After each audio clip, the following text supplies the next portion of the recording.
World AIDS Day, Kisumu, Kenya. Orphan girls dance and reenact laying flowers on their parents' graves. They call AIDS a deadly monster.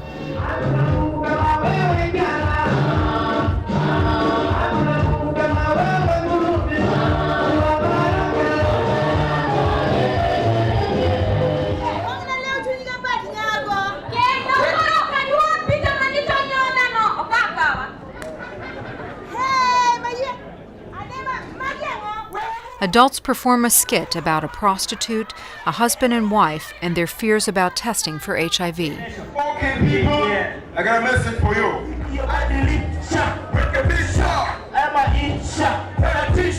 Young men rap about abstinence and avoiding promiscuity.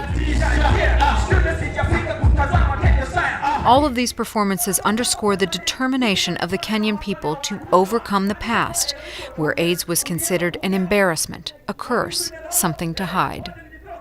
I'm positive. Even my husband is positive, and my children. Since we discovered last year.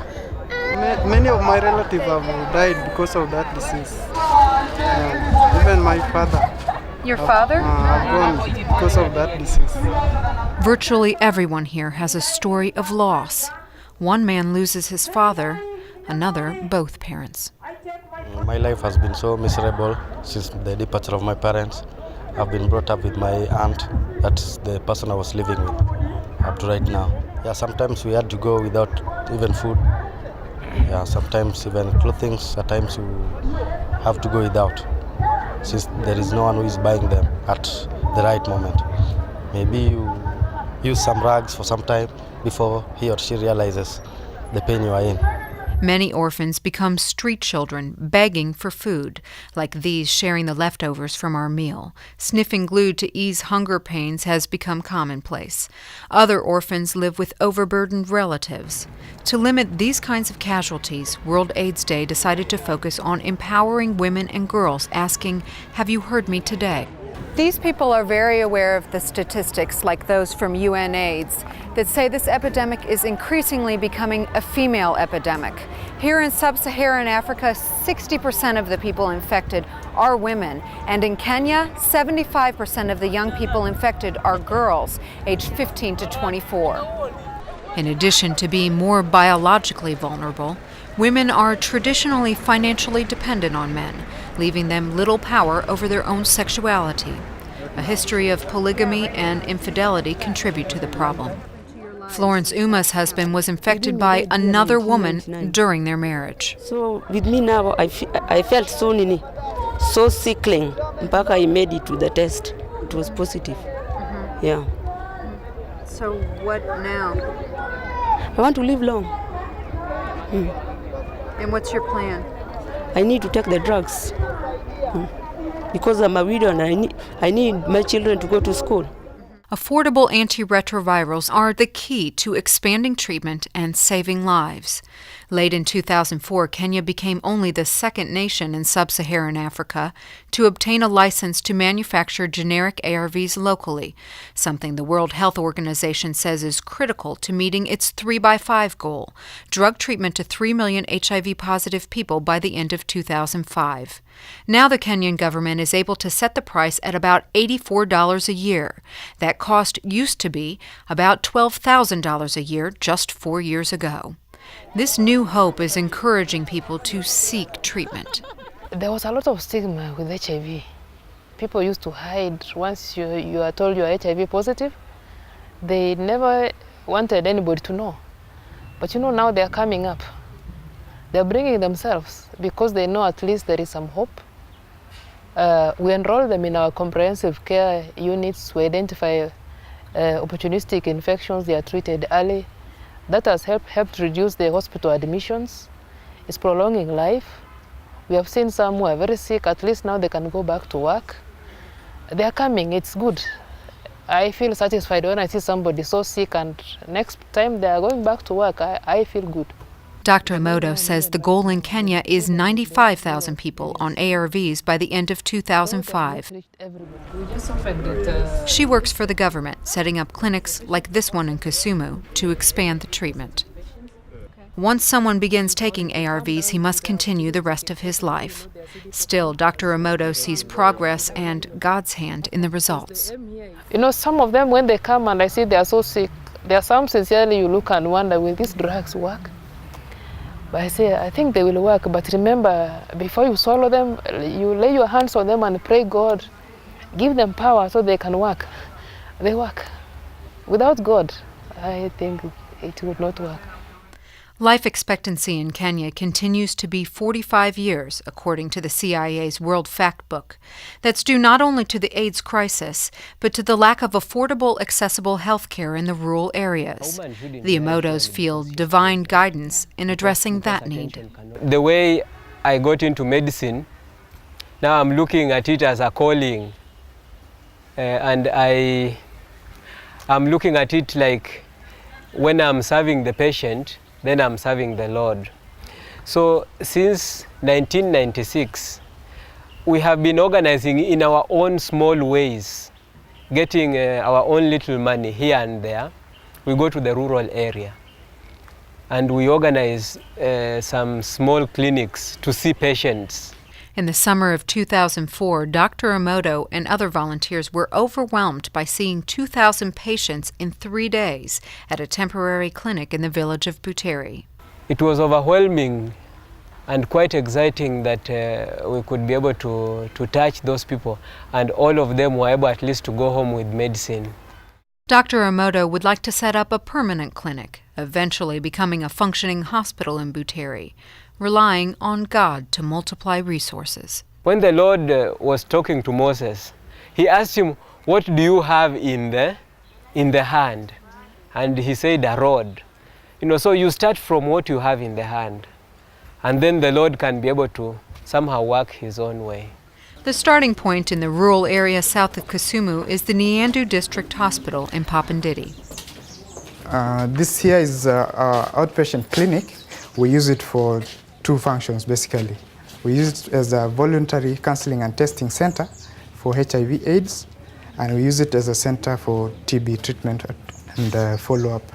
The hospital offers testing, but no treatment for AIDS yet. Dr. Paul Bonat, the new medical superintendent, says that kind of incomplete solution is typical. Some other basic lab tests he can't do. Some he can, some he can't.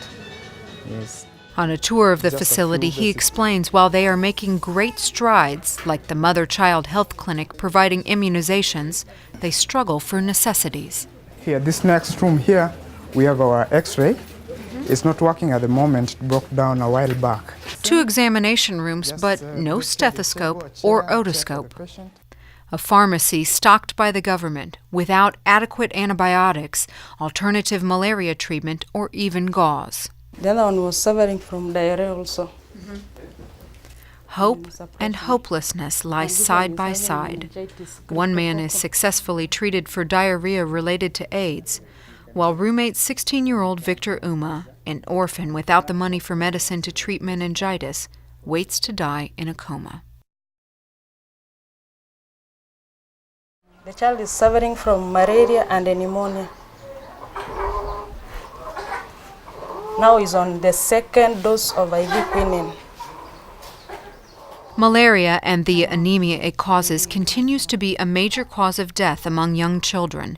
This area is especially vulnerable. The CDC says up to 60% of older infants in Nyanza province have malaria parasites in their blood. Next door, women are treated for diarrhea and vomiting, likely from drinking unclean water. Outside, the generator powered by diesel fuel is used only late at night and before sunrise to conserve the cost. Behind that, a room built as storage has become the makeshift morgue. The staff knows that referring them to a larger hospital is likely a death sentence. It means more cost to them. It's more expensive where they're going, and the transport going there is also expensive. So basically, it increases the cost of treatment for them. Does that put it out of reach for some people? For most of them, it makes it out of reach for them. And how do you feel about that when you come in and you say, we can't treat this here, we can't help you here? It's really it makes me feel very inadequate because I'm trained to treat most of these things, and when I can't treat them, surely I feel really underused, and the hospital as well is underused. This is a community that people die in numbers. Division Officer James Namtala oversees the Lower Nakach area for the Kenyan government, a population of about 60,000 people. He says he's seen the equivalent of an entire village die in 1 week's time. The death rate in this community is very high. So, and again, it has to do with the poverty. You see, HIV doesn't just kill people overnight. It is something which eats the person slowly by slowly. But given that now with the poverty level that is very high, of up to 70% of the population, that means they cannot afford a meal. Even getting a good meal in a day is a problem. In fact, a majority of the villagers live in what the World Bank defines as extreme poverty, living on less than $1 a day. In this area, few crops grow. The area is plagued with drought and flooding. To make matters worse, people have used most of the trees for firewood, so the land has been stripped of minerals. But rather than give out food, the government has decided to give out free seed.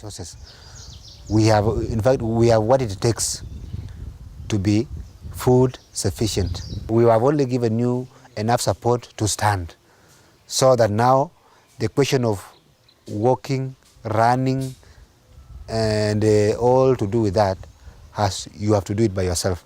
But we'll give you the starting point. It is capacity building. The government has embarked on that idea of capacity building the people so that they can take control of their own destiny.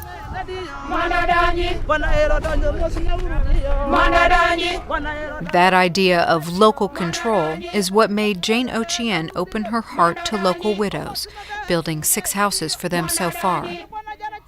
For this special occasion, feel free and enjoy yourself.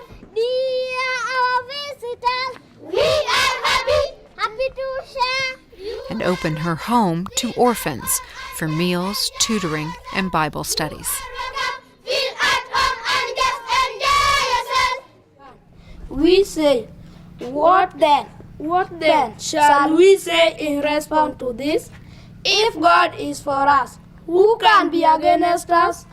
No condemnation, therefore now. No condemnation, therefore now. No condemnation, for there's no condemnation in my heart. This virtual community center started when Jane realized the school children who were orphans were hungry. They told me that we can't go home for lunch. My mom died, my father died. We have our grandmother who is very old. She doesn't make lunch. Once she goes to the garden, she comes back in the evening. So I don't need going back home because there is nothing I'm going to get. Now I asked them, if I decide to make for you lunch every day, will you be coming? They said yes. So this mother of 4 serves lunch and pays for the school uniforms of 24 orphans, providing a model for how to care for the 38,000 in the division. But I've come to realize that the guardians whom they are having, they are very old women who cannot help them. So I have to be like a mother to them. They need me, and I love them, and they love me so much. We have a memory verse from the book of Psalms chapter 118 verses 24, which says, Even with that love, some of the children, like Irene Okuth, hesitate to plan for their future. What would you like to be when you grow up? If I grow up,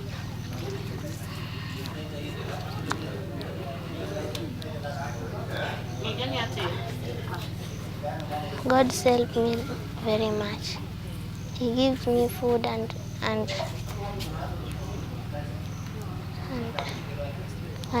He growing me up.